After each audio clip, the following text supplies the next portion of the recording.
warsoo dhawaada wadayaal warqadaasi si fiican u eeg waxay ka soo baxday maamulka koonfur galbeed waliba gaar ahaan gobolka Bakool waxaa ku xusan wasiirka arrimaha gudaha ee koonfur galbeed iyo sidoo kale gudoomiyaha gobolka Bakool waxay ku socotaa mid kamid ah degmooyinka gobolka Bakool waxa ku qoranna waa wax abuuri kara fitmo iyo sidoo kale dagaal daba dheeraada oo reer koonfur galbeed ay galaan waa mid kicin bulsho ah waa mid abuuri karta khatar badan oo bulshada dhexdeeda ah amaba inay gobolka Bakool bulshada wada degan qori ay isku qaadato isku layso ama ay ku kala tagto gobolka Bakool 5 degmo ayuu ka kooban yahay 3 degmo bulshadii degaysay baa lagu xaqiray oo waxa la doonayaa iyadoo awoodo sare la adeegsanayo in bulshada laga dhigo inaysan deegaanka badaganayn waa fitmo dhibaato daba dheeraata ayayna dhaxalkeedu noqon doonaa waa dul istaagi doonaa warqadaasi koonfur galbeed ka soo baxday digniinna waan dirayaa hadday suurto geli weydo laga jawaabi waayana haddii beritaan iska waraysanayna oo dhibaato keeni mayso oo waan isla arki doonaa dhanka kale waxaan rabaa iyadana inaan dul istaago doorashadii koonfur galbeed waqtigeedii waa hore la soo dhaafay maamudo kororsi buu qaatay lafta gareen misana waxa weeye doorashadiiba looma baahnaba sidee ayay wax u jiraan maxaa ka socda magaalada Baydhabo iyadana waan dul istaagi doonaa dhanka kale waxaan rabaa mid iyo labo inaan iyadana ka dul istaago doorashadii qof iyo codka ahayd ee filla Soomaaliya ay ku dhawaaqday iyo halka ay ku dambeysay siyaasiyiin badan oo walaac ka muujinaya senataro si aad uga digay khatarta ka soo socoto hanaanka Xasan Sheekh Maxamuud uu doonayo waliba iyagoo qaarkood ay tilmaameen in dalkii uu galay halis weyn hantidii ummadda Soomaaliyeedna ay gashay jaab hal qof uu leeyahay loona baahan yahay in laga badbaadiyo senataradu inta badan waxay iska raacsan yihiin in dalka badbaado uu u baahan yahay iyadana waa dul istaagi doonaa soo dhawaada muuqaalka la eegsana fogeeya meel dheer ka tuuray insha Allah taala aynu ku bilownay warqad uu soo saaray gudoomiyaha gobolka Bakool Cabdi Tol ninka loo yaqaano waa gobolka Bakool ee koonfur galbeed ayna ku xusan tahay inay og yihiin wasiirka arrimaha gudaha ee koonfur galbeed iyo sidoo kale mas'uuliyiinta ugu sareysa koonfur galbeed ayaa maanta loogu gafay qaar ka mid ah beelaha degan gobolka Bakool oo waliba saamiga waliba deegaanka ugu ballaaran kule iyo degmooyinka ugu badanba Cabdi Tol waa gudoomiyaha gobolka Bakool muddo badan buuna ahaayo uu joogay iyadoo uu gudoomiye yahay haddana ay jirto hagardaamo iyo sidoo kale saliid badan oo bulshada iyada ay qabeen iyo tabashooyin badan laga qabay aana kor loo soo saarin oo la iskaga dul qaadanayay oo saami ahaan lagu xaqiray markii horeba bulshadaasi ayuu maanta hadana warqad soo saaray wuxuu yiri waxa soo magacaabay maamulka deegaanka aato deegaan mehe waa degmo markii la yiraahdo af Soomaaliga degmo iyo deegaan way kala tahay deegaan waxa loo yaqaanaa dhul daaqsimeed ama tuulo yar ay ku taalo laakiin aato waa degmo gobolka Bakool bay ka tirsan tahay degmooyinkii dawladii dhexe ee Soomaaliya ay magacawday bay ahayd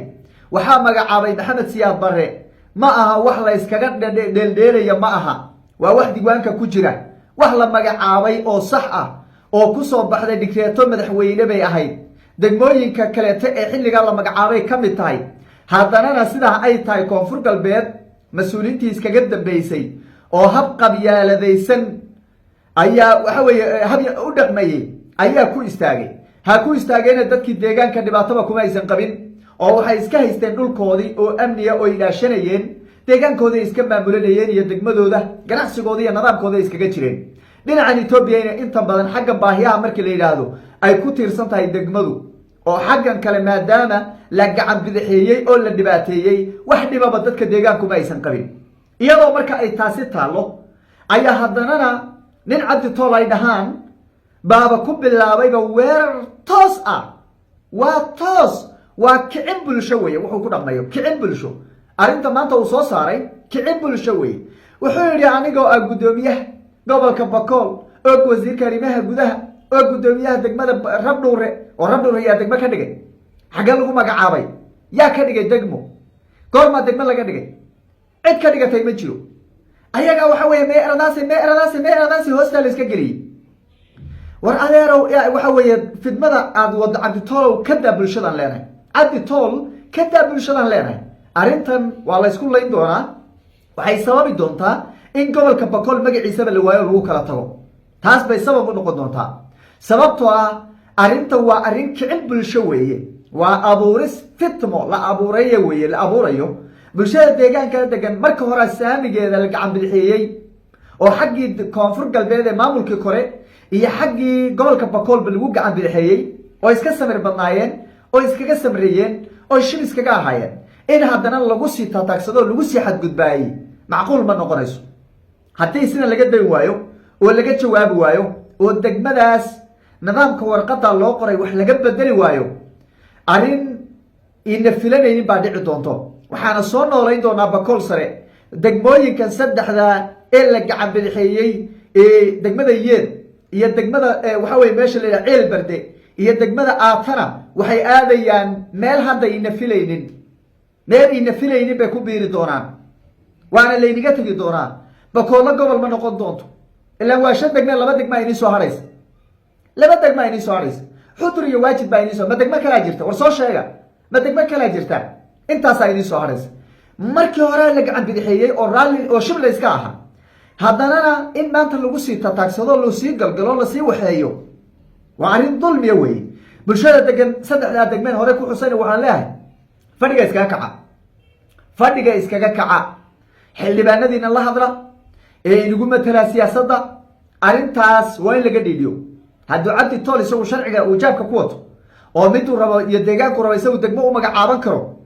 oo deegaanku rabana uu degmo ka qaadi karo waa la ogaanayaa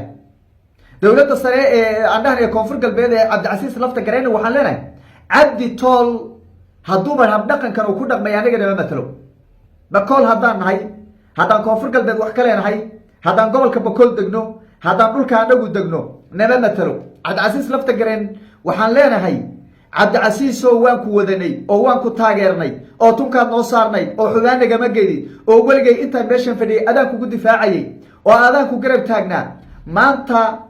nagama geyo ninka la yidhaahdo adoo jooga cabdi tool inuu anaga nagu xadgudbo yeeli mayno warqaddaa waa in la bedelo waa in degmada waxa weye aata lagu soo qoro waa in magaca iyo bahdilka la iska daayo waa in waxa weye duulaanka qaawanay siyaasaysan la iska daayo bulshada reer koonfur galbeed midnimo iyo wadajir ayay ku fiican yihiin oo in wax loogu raadiyo oo waxay ku qabsadaan ay ku fiican tahay in maanta maamulkiiba ama mas-uuliyiintii ay bulshadii kala qoqobto oy bulshadii kala qaadqaado oy fitin ka shaqayso iyo fidmo iyo inay waxa weeye hurin colaadeeda ka shaqayso macquul ma noqonay suurtagalla maaha madaxweynaha marka waxaan leeyahay iyo cid walbo ay qusaysaba oo reer koonfur galbeeda cabdi tool nin isku wadi kara koonfur galbeed waxa weye bulshada gobolka bakool maaha ninkaas in la bedelaa loo baahanye in la bedelaa loo baahanye ninkaa dhibaato badan buu noo geystay intii aata la weerarayey ee argixisada ay soo weeraraysay ilaa ay weeraraysay yeed ilaa ay weeraraysay ceelberde ilaa weeraradu ay saa u socdeen waxaa la soo agmarayey ciidankii isagu uu hogaaminayay baa la soo agmarayay kama tacsiyeynin kama hadlin dhibaatadii halkaa ka dhacaysay kama hadlin bulshada lagula kacay kama hadlin waxaan dhibaatadooda ahayn oo uu ka shaqayna ma jira ninkaa waxaan fitintooda ay fidmo aan ahayn oo uu ka shaqayna ma jiro wax maanta cabdi tool aan maanta ku sheeganayn oon leenahay waxaas iyo waxaasuu ka qabtay degmooyinkaas ay beelahaasi degaan aan ka hadlayo ee saddexda degmee gobolka bakool ka tirsanna ma jiro waxaan u baahanay isbeddel dhabaan u baahanay waa haddii la rabo in deegaankan iyo bulshadan ay sii wada noolaato oo ay sii wada jirto oo waxa weeye walaalo la ahaado oo dhulku inba meel baa ilaahay wax iskugu daraye haddii la doonayo inay bulshadu mid ahaato waa in ninkaa horta la bedelaa warqaddaa xune uu soo qorayna laga tuuraa qooleysatada uu soo magacaabayna shacabka dib talada loogu celiyaa intaa waa in la sameeyaa hadday dhici weydo soomaa hadday dhici weydo halkaa abaabul baan ka bilaabaynaa aniga santaagana meel kale kama hadlayo 10 muuqaal baan maalinta ka samayn bulshada halkaa joogana telefoonmaan soo wada gelinaya taana idin ballan qaadaya arrintaa waa midda ah halkaasaan ku dhaafayaa lafta gareen iyo xukuumaddiisaan ka sugaynaa shacabka halkaa deganna waxaan leeyahay kaca haddaan beritayna arki waayo oo muuqaalka markuu ina soo gaadha in arki waayo idinka oo mudaaharaadayo ka mudaaharaadaya arrintaa in arki waayo idinkana meel baan idinku tiraya argagixisaa baan idinku dawaangelinba haddaad arrintaa ka kici weydaan wey waraa ma gashaantimaad tihiin markaad aamusoon tihiin maxaad la aamusoon tihiin xaqiina raadsada oo fadhiga iskaga kaca idinkana waxaasoo kalena ha u dulqaadanina taasi waa midda dhinaca kaleeto doorashadii lafta gareen wuxuu qaatay 1 sano oo ku darsi ah oo midii xasan uu rabay taas baa marka uu socota sanadkii baa uu socota dad badan baa soo weydiinayo oo laha war xagee wax u jiraan sanad buu qaatay lafta gareen sanadkaas uu dhamaanaya xasan buuna ka qaatay doorashada qof iyo codkii xasan uu wadwado oo aan si ay u dhacaysaba la garanaynin buuna yuu suganaya dhinaca kaleeto dowladda federaalku weli waxay ku dhagan tahay doorasho qof iyo coda iyadoo beeshii caalamka golihii wakiilada waxaan dhahayaa xildhibaanada aqalkii sanadka waxa weeye nimanka la yiraahdo European Unionka cid walba mucaaradka iyo saamilada siyaasadeed Soomaaliya dhammaan maamul goboleedyada inta badan aysan la wadanin oo raalli aan ka ahayn ayuu duqi wuxuu la taagan yahay iyo kooxdiisii doorasho qof iyo coda dhacaysa markii la qeeyay oo dhinac walba laga eegayna meel maanta doorasho qof iyo coda ay ka dhici kartaay Soomaaliya ma muuqato waa qorshe marka hubanti la'aan oo dalka lagu hogaaminayo qaar ka mid ah senatarada gaar ahaan waliba senator Cabdi Qaydiid oo ka waxa weeye warbaahinta la hadlay wuxuu yiri dalka in la badbaadiyo u baahan yahay dalka siyaasadiisii dhulka ayay gashay god mugdi ayuu dalka ku sii dhacaya badbaado ayuu u baahan yahay hantidii ummaduna nin jaabkii bay gashay oo waxa loo baahan yahay in laga soo saaro ummadda laga badbaadiyo senatarada iyo xildhibaanaduna iyo siyaasiyiinta Soomaaliyana inta badan taas ay qabaan markii laga reebo koox yar oo madaxweynaha la qaraabanaysa oo ayagu ku faraxsan dhaqaalaha iyo waxa ay la qaybsanayaan marka horta dalkii siyaasadaha halkaas uu maraya golaha wakiilada waxa laga rajaynayaa dhahnay baarlamaanka Soomaaliya fadhigooda ugu horeeyay waxa laga rajaynayaa mooshin inay ka keeni doonaan waxa weeye xukuumadda ra'iisul wasaare Xamse waynu eegi doonaa marxalad siyaasadeed oo aad iyo aad u qalafsan oo qaloocan buu dalku ku jira oo in badbaado ummadda Soomaaliyeed u wada istaagto loo baahan yahay wixii ka soo korona waynu eegi doonaa hadda Allaah